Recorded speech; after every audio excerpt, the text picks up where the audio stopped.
from Santa Cruz, and welcome to our show, Go Ahead and Tell Me, that reaches you everywhere you are in the world. Do tune in and see what we have today. Let's go. I'm Susan Douglas. And I'm Denise Lane.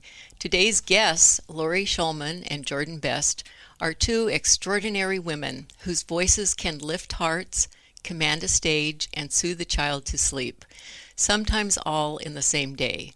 They are professional opera and theater singers, acclaimed actresses, inspiring voice teachers, entrepreneurs who created the very successful Opera Project, and devoted moms who somehow make the high notes of life look effortless. They bring beauty, humor, and humanity to everything they do, from the stage to the studio to the chaos of family life. Get ready for a conversation that's as bold, brilliant, and joyfully dramatic as they are. Welcome, Laurie and Jordan. We're delighted you're here today. You can make us cry already. We're both already crying at our introduction. It's very sweet. Thank you. So much for that. Yeah. And how did each of you fall in love with singing? I can't remember. I think it's been a part of who I am since I was since I was a child, really. How about you? Same. Always singing. I always wanted to sing. I didn't always necessarily want to sing opera, though. Right. Same with me. But that's what my voice wanted to do. I would belt out, Denise, you probably know the story. I tell it in class a lot, but belt out Whitney Houston with my karaoke machine for my grandma.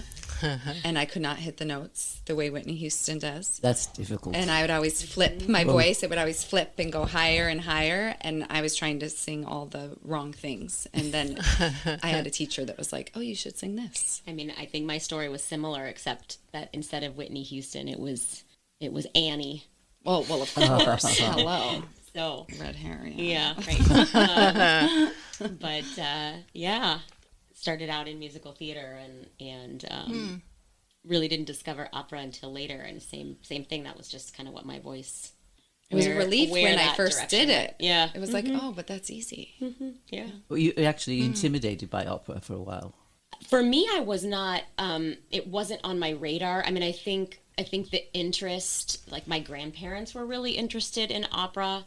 And I think for that reason, my own parents, who are very supportive and love all music, we really didn't go to opera, though. Uh-huh. So I think I saw my first opera when I was 25 and had moved out here. And my great uncle took me to San Francisco Opera. It was the Magic Flute, and that was it. I mean, it was magic. Yeah, I was not raised on opera, had never seen one. High school was when I saw my first one with my teacher, because there was a voice teacher, and he was a tenor with the Metropolitan Opera, even though I was in Michigan. Mm-hmm. And he was like, no, I really think you should do classical and opera. And I went to my first opera there at the university, saw La Traviata, and loved it. But I would say I fell in love with singing it before ever falling in love watching it. Which is kind of part of what we've even brought into Santa Cruz Opera Project, which is we want people to experience what it's like to be in a show. It's different than seeing one from afar. Yeah, so tell us about the Opera Project and what your inspiration was and why you decided to add an extra job to your already busy lives. I mean, it's fabulous. We love it. I introduced Susan to it. Yes, absolutely. It was the best afternoon. We just love it. Oh, it's absolutely. so fun. I mean, these girls can sing. Yes. I mean, let's face it. And then the next thing, they're serving wine. And we're just like, what are they doing amongst us? But they're great performers. What are they doing? Yeah. What was your inspiration for that? I mean, each other, really. I think that's right. I mean, to make a kind of a long story short, when Jordan and I met, I want to say it was 2020. It was right before COVID, right? And we met in an audition, and we ended up just talking for like 3 or 4 hours in the parking lot and crying. I mean, we have so much in common in that, like you mentioned, that we're mothers. There really aren't that many people who are crazy enough to try doing really theater of any kind when they're also a mother of younger children, because it's just, they're both so demanding. Oh, absolutely. But we both felt like it was so much a part, motherhood is so much a part of who we are, but also theater and music, and without that, there's sort of a, I don't know, how would you?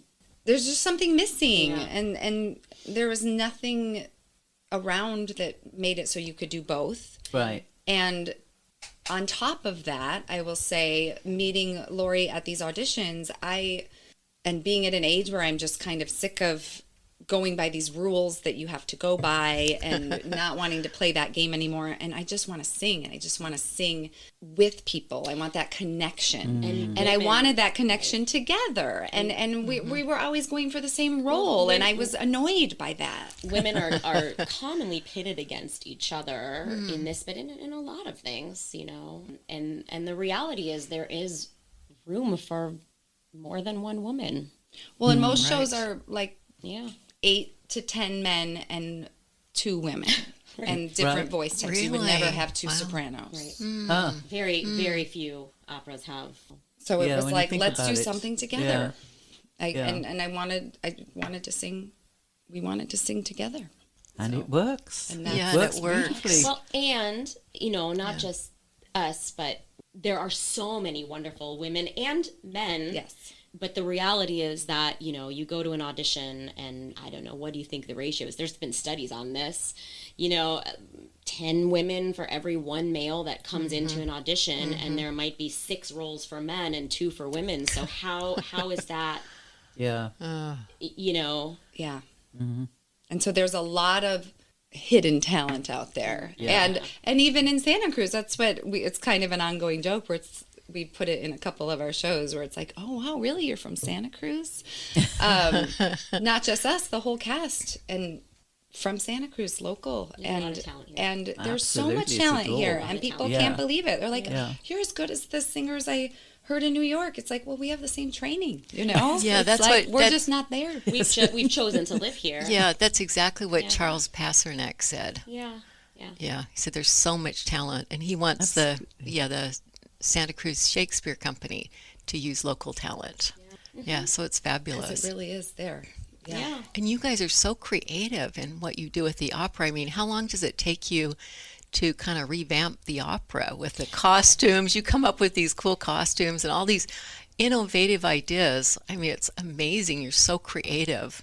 Yeah, we're learning how to. We're learning how to streamline that better. It can take us Streamline a it. while, but you know, just like anything else that's creative, the first thing you do is throw a whole bunch of ideas at a wall, and it's sort of too large and too broad, and then you figure out, well, what's going to work, and kind of rein it in and streamline it. And collaboration is our big, like, collaboration is the and we collaborate with each other, but we also collaborate with other people. When we did our Deflator Mouse, we were collaborating with Andrea Hart, the artistic director at Cabrillo Stage, who's incredibly talented and has amazing ideas, and brought so many great ideas to that. yeah. And I have ideas. You want to hear all my ideas? I could Sure, take go up for it. 54 minutes telling you all my ideas. I have ideas for days. I have trouble following through, and I think that's why it is so important in my life that I've met Lori, because without her, these operas don't get done. Like, I need help with that streamline. I need that board bouncing back, being like, okay, that one's not going to happen in our timeline. Okay, this one. And then we just get going like that together. But I 100% can't do it. Couldn't do it on my own because I don't have that part of my brain. I just have ideas. So that's why I think many artists are like that. And I think that collaboration Absolutely. is essential, or it's not going to happen. It's fabulous. Yes, When you I mean, find 'cause a good partner, yeah, you know, yeah. like we really work then you can hit so the moon. well Yeah, together, and Yeah, that's awesome. you know, yeah, absolutely. Yeah, how did you come up with the idea to have it in a bar? that one goes back to our first project, Goes back which was to Figaro. Figaro, right? We just kind of And that just happened. We were just looking for a venue. We knew that we wanted it to be out of the box and not in a theater. right. Even though at that point, I think we would have settled for a theater. Yeah, we were really, I think we mentioned we wanted, when we fell in love with singing, it was, you know, and there's sort of nothing like the experience of being right in the middle of something. You know, I even heard an interview with an oboist talking about the same principle, that for her, it was sitting right in the middle of the orchestra and feeling everything. And so, or watching from the side of the curtain, and a traditional even if theater you're not the lead, but watching these singers and being there. So a traditional theater, like, just one of the ways we thought, well, what are all the reasons why people are not going to opera? And there are many, but one of them is this idea that, you know, you sit and you watch this action that you're really not part of. And that's okay. It can be really wonderful. And I mean, we went to San Francisco Opera to see Dialogues of the Carmelites, and it was very traditional, and I mean, I couldn't stop crying for days. So that was rare for me. Rare. When I went to college in Chicago, we would go all the time. I went to see all the operas at the theater there, and the Lyric, and I was on the 7th floor. It's like elevator to the 7th floor, because I'm a student. I have these student tickets, and the performers are, you know, an inch tall on the stage, and I'm barely getting any sound. And I kept going because I was learning opera and I wanted to hear the stories. But I honestly, I would fall asleep. Yeah, there's a lack of connection. There can be sometimes a lack of connection. So for us, one of the things that we decided right from the start was we really would prefer to not be in a traditional theater setting. That if we can do something in a place that's not where people would think to go, where they can really be comfortable. We want them to feel like they can get up and go to the bathroom and clap and be not so stuffy. Not so stuffy. And eat and drink and be eat merry. And eat and drink and not sit Right. there. I mean, I don't want to go sit somewhere for 3 hours and not have a snack. You should. I want a snack. Oh, well, that's. I will tell that story. Well, so that show was at the Elks Lodge, and they were open to it, and it had this bar. We could not fight with the look of the bar. It was 60s, 70s, so retro. Leather. There was no making table. it look like 18th century, whatever. There was no fighting that. Right. No set design there. So we leaned in and set it in the 60s. Right. And as we were discussing this, and we had found this, we said, okay, we're going to do this Marriage of Figaro here. We were with our friend and fellow co-founder Stephen Berlanga, who now lives in Philadelphia, but we had gone out after and had we were just like getting excited about how we were going to set it there, and they have a bar. And I think it was your idea. You said, what if we had cocktails that were named after the characters? Yeah. You did that with the wine. Just to keep it all integrated and keep it all interactive and have that fun. also be part, and have the venue really be part of the experience. Right, yeah. Instead of fighting against it. And it was so successufful. We found that people really loved it. Yeah, I was at your first performance, and I loved it. It was so, I thought, wow, this is incredible. It was like interactive, even though it wasn't really interactive, but we were right there in the opera practically. Well, I mean, the Marriage of it was Figaro fabulous. has all these opportunities, right? There's all these characters are just ridiculous. They're all, dressing as each other and hiding, and it's a forest. So the audience became all of that for us, And not only that, the comedy and all of it, in a lot of opera, it is lowbrow. It is not. It's just like when people are like, "Oh, it's Shakespeare," and then they find out what it really means, and it's like, you'd be banning that too if you knew. Right. Yeah. But I think having it in that setting just opens people up to see what it's really about, and then they're laughing, and it's like, oh, it's a lot of So you found some slapstick. converts, have you? I think so. Very much. Yeah. Yeah. I think so. Yeah, because as I said to you, were you intimidated at the thought of opera? And I think some people are, because they just think, oh, I'm not going to understand it. It's going to be all in Italian, and what the heck, I don't think I'll bother, But Well, exactly, or they think they don't understand it, or they're missing something. exactly. And I had a teacher who always said his mom would come and say, I don't know, I didn't understand it. I don't know if it was good. And he's like, well, was it good? Did you like it? Yes. Then it was good. If you thought it was boring, it wasn't good. And I think some of the best feedback we've had, including from that first sort of trial grassroots production that we did before we had really formed and gotten our 501c3, were people that would say things like, I didn't think opera was for me, Right. but I'm going to come to your next one, or I loved this. And that's Right. That's great. Yeah. Well, it's a great atmosphere. I mean, it was a super enjoyable afternoon. I'd recommend anybody to go. Yeah, absolutely. And the next move is you're going to beer, I believe. Oh, so what you're talking about, there's something else that we've done. Mm-hmm. We've done some full operas, and then we've done this opera and wine series, Arias. which we've done Right. for a few years. And that idea came from one of our board members, who's fantastic, I thought and it came has from a long. Well, you spun planted it it out, out, but Diane Circle, who is a fantastic, retired, I guess at this point, opera singer, and she used to work with Portland Opera, and they had done this fundraiser called Vino e Voce, which was a wine tasting paired with voices. And we thought, well, this would be great here. People would love that. And so we just sort of reimagined it. It became Opera Uncorked, and we tried that out.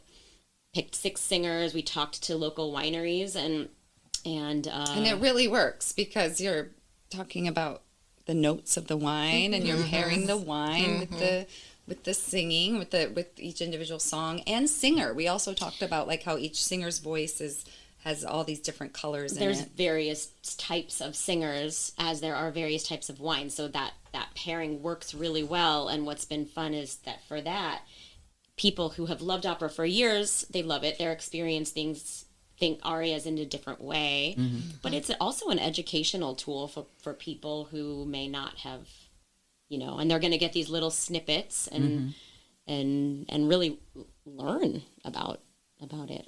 And I've definitely had students come that like that much better even than the full-length operas. They're Yeah. like, this is the one for me. Yeah. Yeah, Maybe it's the wine. Yeah, I have a friend who brought her husband, and he loved it. So I'm sure he'll really love the one with beer. Right. So we've done this at wineries for the last few years, and the weekend following Thanksgiving, we'll be doing this for the first time with beer instead of wine. So we'll be at Woodhouse Brewery. We've partnered with them once before. We performed La Boheme there, and there's always non-alcoholic options, but we'll be making a program where a voice matches with the beer, and the ticket includes the flight. And it's a fun afternoon. And that's something that's done, and I did a little research, and apparently it's called hopera. Hopper. That's great. Yeah. With the hops. But I don't know, that one doesn't roll off. No, we weren't sold on the title, like on a poster, but I like the idea. I do too. Yeah, that was fun when you did La Boheme. Lori, you were up on the bar singing. It was hilarious. You got to use what you know.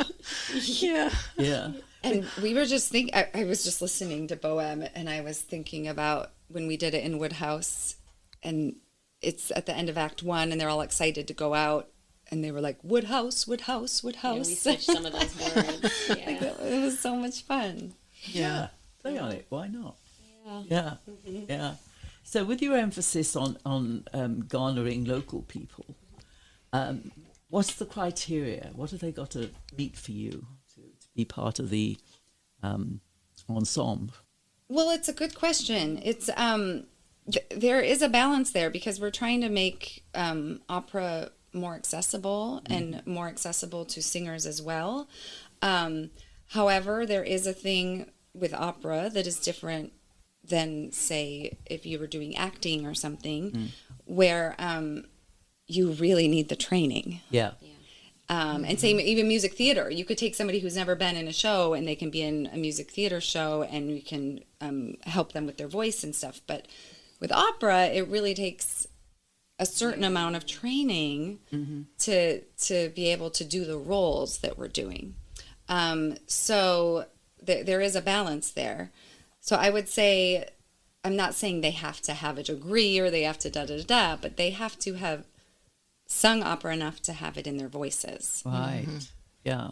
And beyond that, it's like any company, we work really in a professional and efficient schedule. We need it for our own lives. Oh yeah, you guys are Can't so busy. And so we need to make sure that whoever we're bringing on board to work with us is prepared and off book by their first rehearsal, ready to go, really has already done all the work. We can't be spending time teaching people their notes and teaching, it's just... Because we're probably going to stage half the show in one rehearsal. Yeah, I mean, we really do this as efficiently as we can, right? Very few rehearsals, get it up and running. Since we're not doing traditional spaces, we've eliminated technical elements for the most part, lighting, special effects and stuff. So that also reduces our in rehearsal time, but that also, which is a good thing, it also just means less real practice time so people really need to be professional, prepared in that way. Yeah. And I would say that I think mirrors how it is in a professional opera company as well. It's not, it's a bit different than a big production that you would see locally where you get all this rehearsal. With opera, oftentimes somebody's flown in and they get one rehearsal and then they have to be on stage because it's a production they've done before, but they've never done it there. So we kind of have that element where, I mean, we've done different venues for the same shows too. So it's like you kind of just have to adjust. So you need somebody that's going to be okay with that. Yeah. Some people will want to be at the theater and make sure they have, so much repetition doing it there before they're comfortable in front of an audience. But we're often diving in. We're diving in, and they need to have that flexibility because if we're doing things immersive, that audience, there's no fourth wall. Right. They're an unknown. So the audience is going to change things, which I think is, to me, that's what's magic. It's one of the things that I've always loved about theater. Well, and that brings the popcorn story back into... you need a performer that's not going to be flustered by that. Not that we don't get flustered. We get high anxiety going in. But I was, when we did the Figaro... at the beginning of the second act, my character sings a very introspective, sad song, and I'm in the middle of this song, literally laying on the floor, leaned up against the pool table, very dramatic, and I hear pop, pop, pop, pop, pop, pop, pop, pop, pop, pop, pop.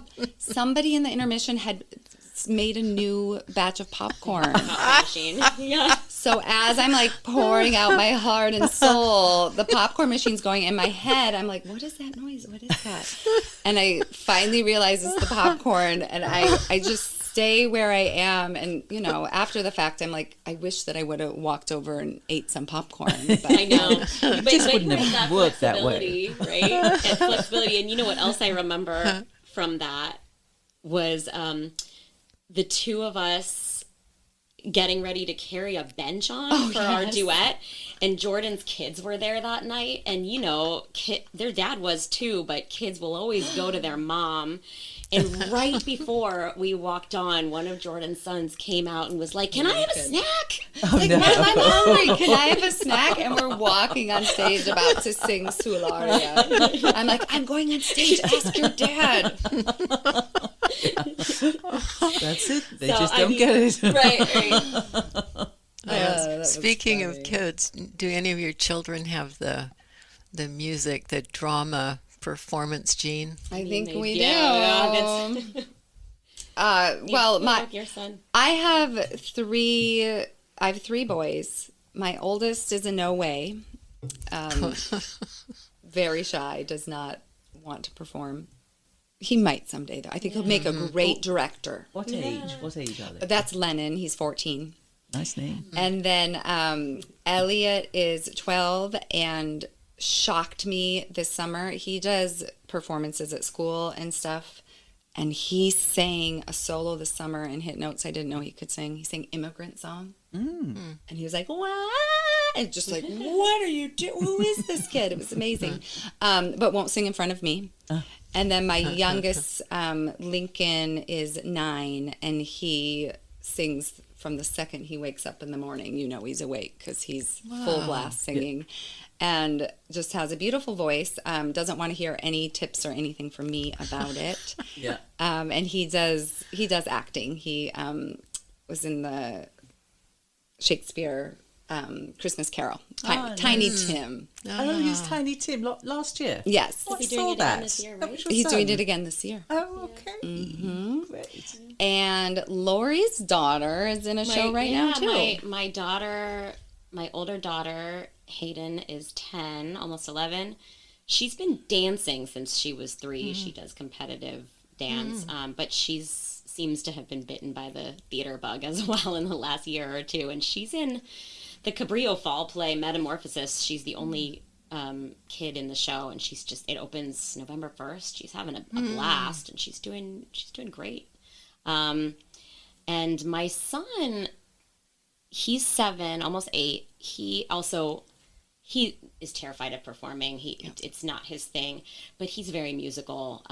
And he has expressed interest in either drumming or guitar, but more like rock band. So, as he gets older, we'll explore that.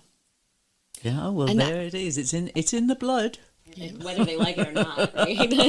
I was so proud last week because my 9-year-old started a rock band with the neighbor kid.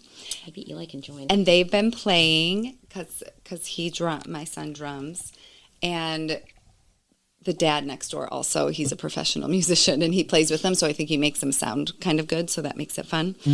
And I was just so excited, and they were going to call themselves So What, because I gave that suggestion and I liked it. And then he's like, Mom, we changed our name. We're the Bloodsuckers now. I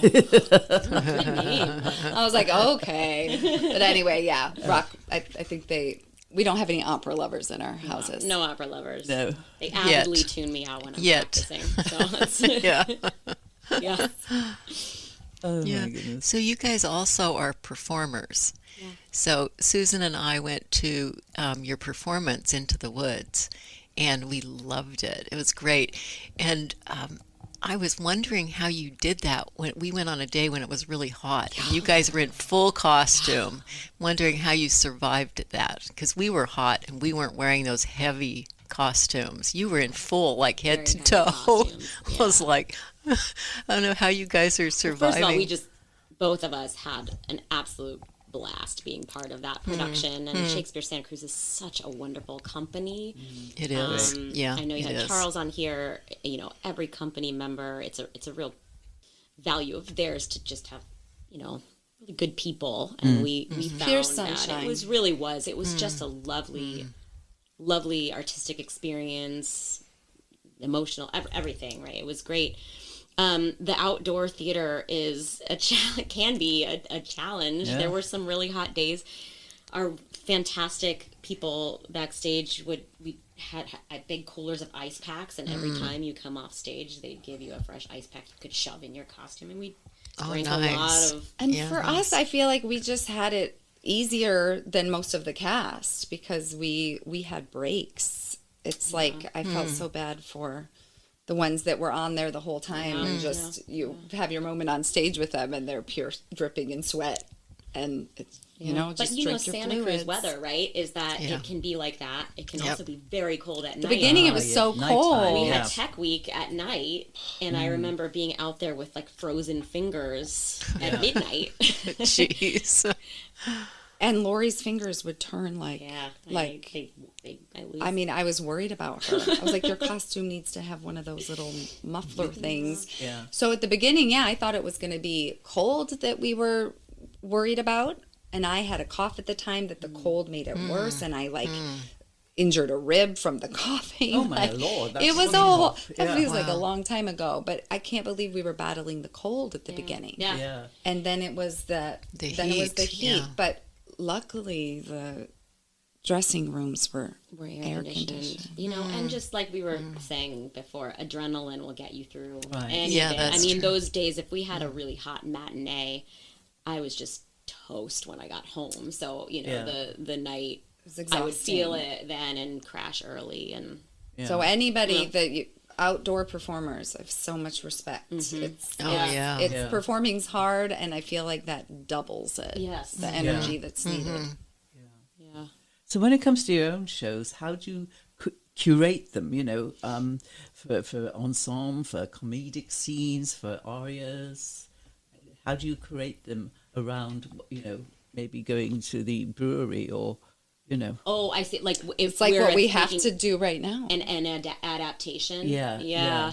Or even for like the opera with the wine or the beer, Yeah. like that program, it's like what we have to get done this week. Right. We have all of our ideas and the rep ideas from our singers that we have, and now we need to go in and meet with people at the brewery and just see what fits and what works, and that's kind of the fun part. I mean, well, it's all the fun part. It all fits together though, Yeah. but it does Yeah. seem kind of daunting at first. But right now it's like, well, we know who the singers are, and we know what their repertoire choices are.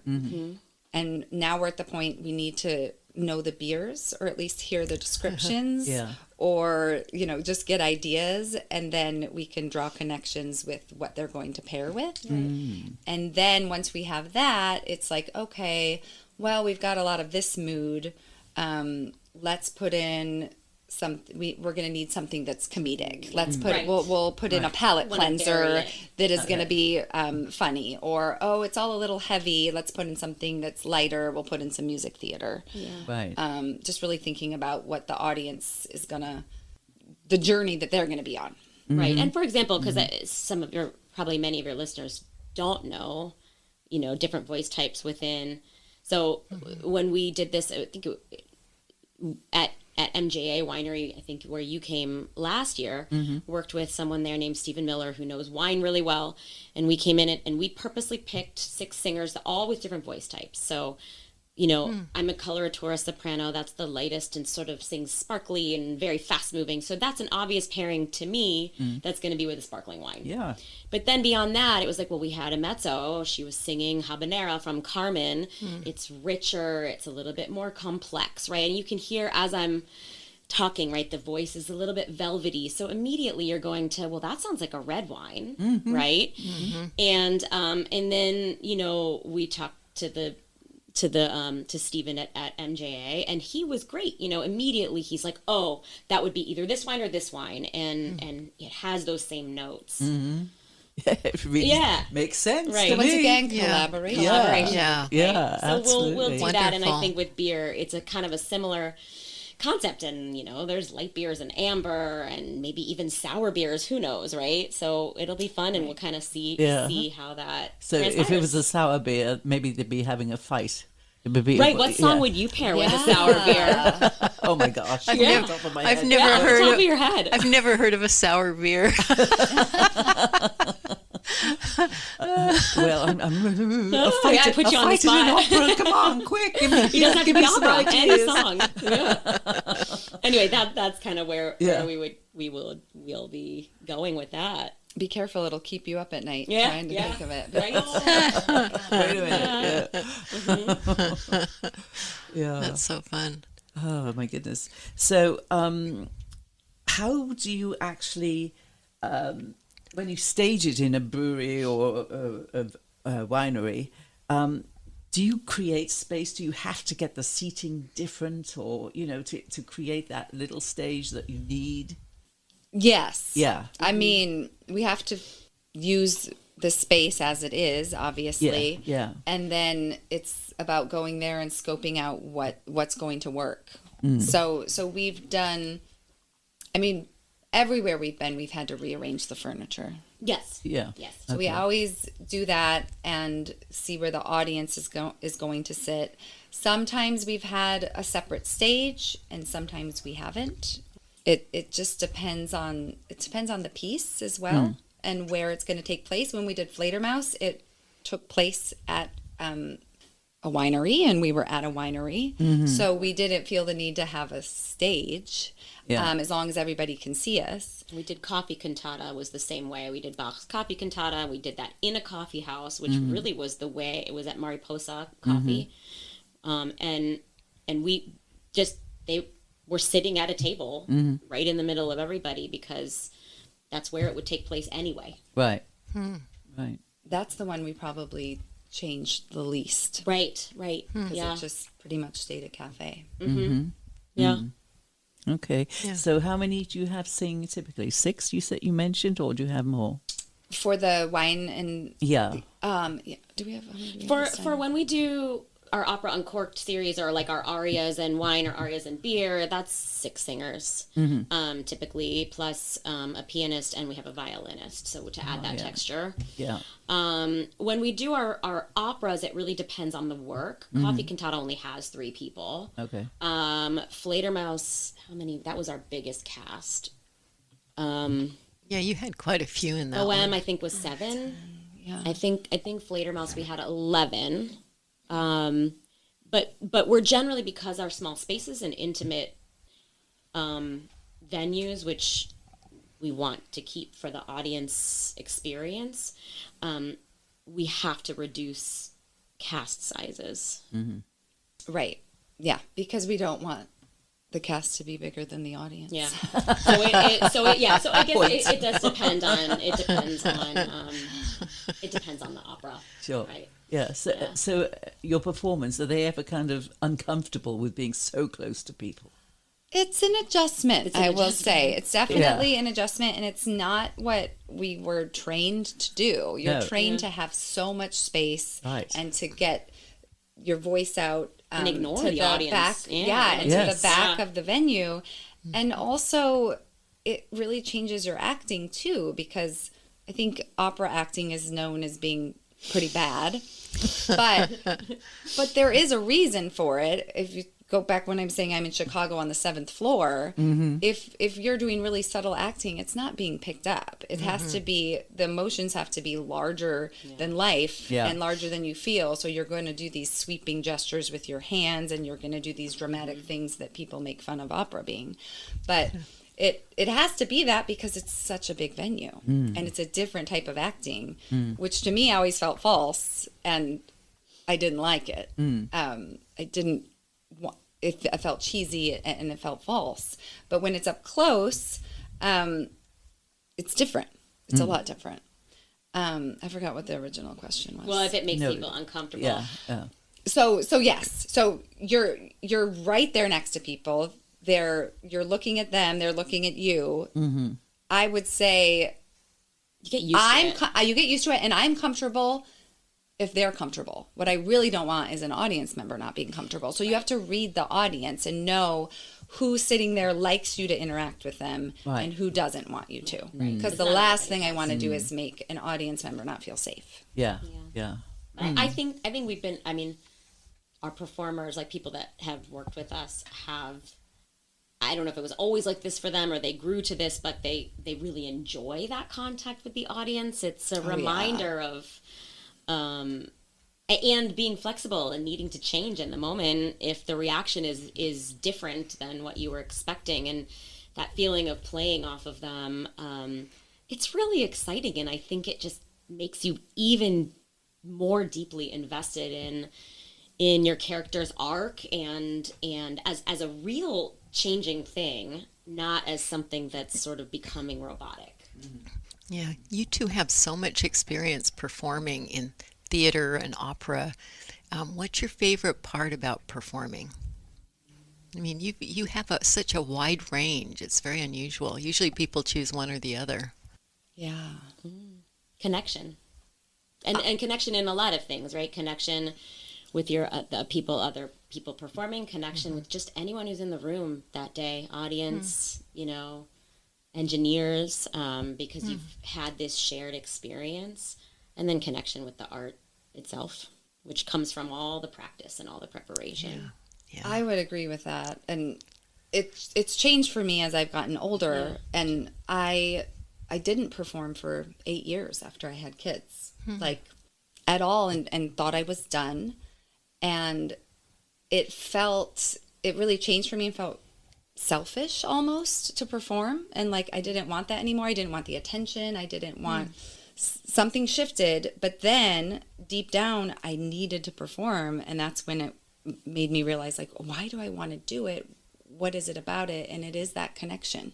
And I think if you've had that experience and then you take it away, you don't feel like you can connect with people. You know, small talk, dropping my kids off is going to drive me crazy if I'm not getting that deeper connection that we have when we perform. I think it's essential. And I think it's also why people go to see it. They want to feel that nobody likes all the small talk, right? They want to feel that deep connection. Yeah. And it's a safe place to do that. And one of the only ways that we get it sometimes. Absolutely. How do you support your singers in the way, because they have, they're like you, they're busy, I'm sure, aren't they? Well, I will say we are very exact about the schedule. Like Lori said, we're very efficient. Yeah. I think that anybody can, not anybody, but a lot of people can make a really great show with a lot of rehearsal. But we have to have directors that really know what they're doing and are really good at being efficient, because that's challenging. Yeah. But that's what we have to have. Respecting time. Yeah. Yeah. Respecting people's Respecting time. their time. And, there is a balance. You can't just say, oh, I know life happens, you don't need to come to rehearsal. Yeah. Well, Yeah. when you only have 5, you have to come to rehearsal. Right. It's a commitment. Yeah. Do performers stay with you a long time, or are they kind of, fleeting through the different aspects of opera? How does that work? We have a lot of the same people coming back with us. We do. Yeah. Because of the local thing, I would say. Yeah. And even ones that I would say, looking at Omar and Eddie, who perform with us a lot, and Steven, they don't live here anymore. But they have families. They have family here, really so they like to come back and sing, and they're off singing all over the country. Are they? Yeah. But everybody wants to come home. Yeah.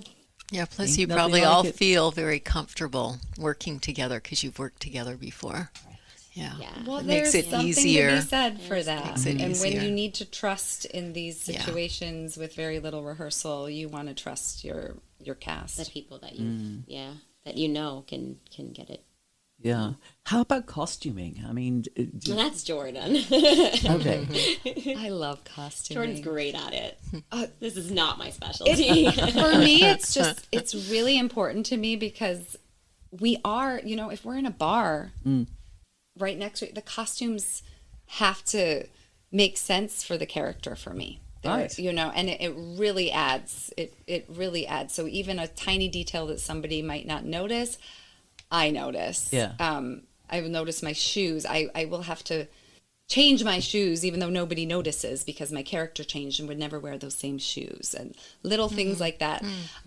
However, we don't have a budget for it. It's something that it's pieced together. We'll often have an idea we'll talk about the characters, and I'll just kind of give my idea of what I think they should wear, and people will bring stuff from home. And then special things I'll order, find, thrift. There's a lot of thrifting.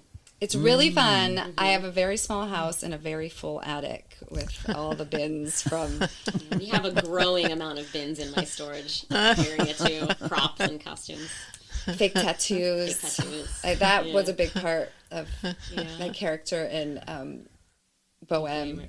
Bohème, wearing a tattoo, like a fake tattoo, but just it changed how I felt. And feel more punk. That character, exactly. Costumes really do, do make, it's not, the audience benefit from the costumes clearly, but actors really benefit from costumes. It's that final element that really makes you feel, particularly if your character, the farther away your character is from who you are and how you identify, Right. the more the costume really helps you get there. Oh, I love costume. I do too. Oh, yeah. Yeah, and you mentioned the costumes when we did Into the Woods and the heat, but that was very, the costume designer was just brilliant, that show. I mean, he just, and that, that costume really made me feel The part. and it was a very different part than I've played.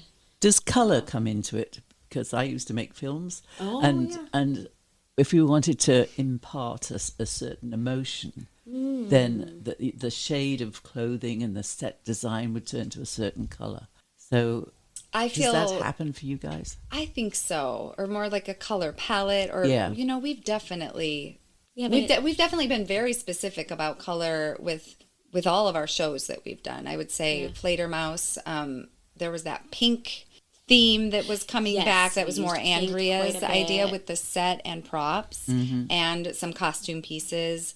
I remember for Figaro trying really hard to find this deep purple. Yeah. What's the scarf that's I know it. Cravat. It drove me crazy looking for this cravat in a deep purple because the Count had to be purple because he's royalty and therefore then Susanna, Laurie's character, couldn't be in the purple. So we definitely think about And it's color. interesting you mentioned color and feeling, because that's one of the things about opera. I mean, you go back, there are, music is in different keys, right? E flat, G minor, and so on. And you can look this up. The keys have a color or a mood attached to them, many of them. For example, G minor, I believe, is known as the saddest key, right? So like Mozart would write, we have not done the magic flute yet. It's on our list. When Pamina is singing her aria, that's like the sad, I mean, she's just beside herself. She's had a really bad day. Achilles is in G minor. And so on. And, you look at like Handel, the Messiah. D major is a trumpet. So the Hallelujah chorus is in D major. It's how do you describe it? Expansive. Triumphant. Yes. So anyway, the keys of music have colors. Yeah. And What's a moods. triumphant color? Like color? I don't know. Would it be gold or something? Triumph. Gold, white. That's what would come to mind for me. Yeah. So what was the most favorite memory so far since your creation? There's so many. There's so many. Such a great question. I need to ponder it for a second. I do too. There's been so many. It's hard to kind of narrow it down. I think some of the stories of the unexpected things that have happened, I think, have been really. Do you have a favorite show? No, I mean they've all had wonderful moments for me. We're revamping down the line, later summer-ish or fall-ish, I don't know. Bohème, La Bohème, which we have done before. Yeah. And we're also planning. I don't know if that's part of, because it was, we loved it so much. It really I have very was. special memories of doing that. And it's like, it felt not unfinished, but it, it was, we have small audiences because that's the amount of space, they all sell out. So there are definitely people that didn't get to see that. Right. So I will say I'm really excited to revisit an opera that we've done before. Yeah. And I know at some point I keep having people tell me we need to do Fledermaus again because our last Fledermaus was canceled because of COVID, because we had 3+ cast members with COVID. So it's like, okay, yep, we need to get that one again too, because there was a whole sold out audience there that didn't get to see it. Yeah, and you want to say what we're doing in the spring? You can. I just talk too much. This spring we're gonna do Barber of Seville, which it's one of the most popular operas, and I've been wanting to look at this for years. We often we adapt things into English, and this one is it's an adaptation that is bilingual Spanish and English. All right. And we are very, very excited about doing this for this community and where there's so many Spanish speakers. And the concept is really, really fun. And we're taking submissions to cast it. So looking for the, local singers.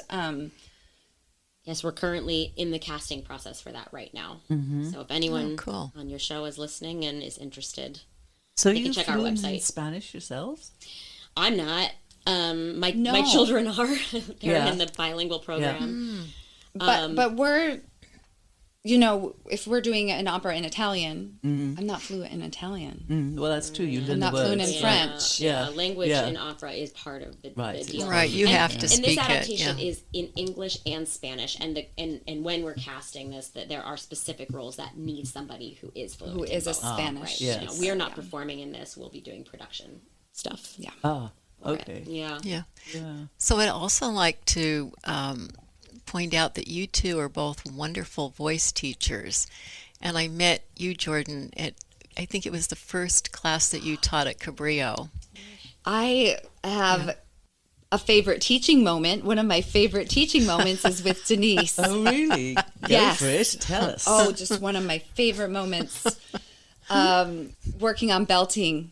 Ah. And, you know, it's the same with, we're talking about performing in front of an audience. If you're teaching a student, you really have to hone into what each student needs and what's going to help them and what's not going to scare them away. And I asked her to get in a belting match with me. She asked me to battle her. She To said, battle me. Battle. So we stood next to her and we battled back and forth. Yeah, it was so fun. And the sound that came out of her mouth, the whole class felt it. Like, it was one of those moments, it's like we were watching a movie. And like, chills. I have chills thinking about it.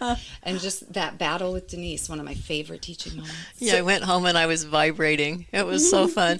And then because I took the class with you and had to stand up terrorized every week and sing in front of the class, I said, I have got to have a voice coach. And so I knew about you, Lori, because you have had already been coming to me before, Jordan. It'd been a number of years. Maybe. Yeah, it'd been a number of years. Yeah. And then I looked you up and was able to get in with you to coach me, and it was just wonderful. I mean, the combination of you two, I mean, it even works off stage. So happy to hear that. Well, I mean, It was honestly, so we wonderful. talked a lot about performing in our project, but both of us, we both really love teaching, and that to me is another form of connection. And Yes. the voice is a powerful instrument that we all hold in our bodies. Yeah. And so to have that ability to connect with a student and work on that tool that makes you vulnerable and brings you so much joy is wonderful. We're so It is, lucky. and We're so lucky. you both are so good at it. It's really, what I particularly love is that you empower your students. You don't, because we're all learning, and so you don't criticize them and say, you did this wrong, you did that wrong. You hold them in the space of being successful, and that's huge. It's just huge. Yeah. Thank you. Thank you. That's really- important to really me, wonderful. too. There's, Very much. Yeah. there's Yeah. you know, in conservatory, there's some abuse that happens. So I'm happy to not be part of that. Repeat school. that. Yeah. How are we doing on time, Denise? I think this is a wrap. Oh, This has been so much Keep fun. going. Yeah, thank you so much for having us. It's gone by so fast. Why so fast? Yeah, thank you. It's been so wonderful Thank you having so you. much. Thank you. Thank you for spending time with us. Your support means the world. If you loved this episode, please leave us a review. Share it with your community, and don't forget to hit subscribe so you never miss a beat. If you missed any part of the show, don't worry. You can catch every episode anytime, anywhere. We're online across all major platforms. Just search Go Ahead and Tell Me with Santa Cruz Voice. Thanks for listening, and remember, we are here if you want to tell us. And remember, keep singing, keep dreaming, and keep showing up boldly in every role you play.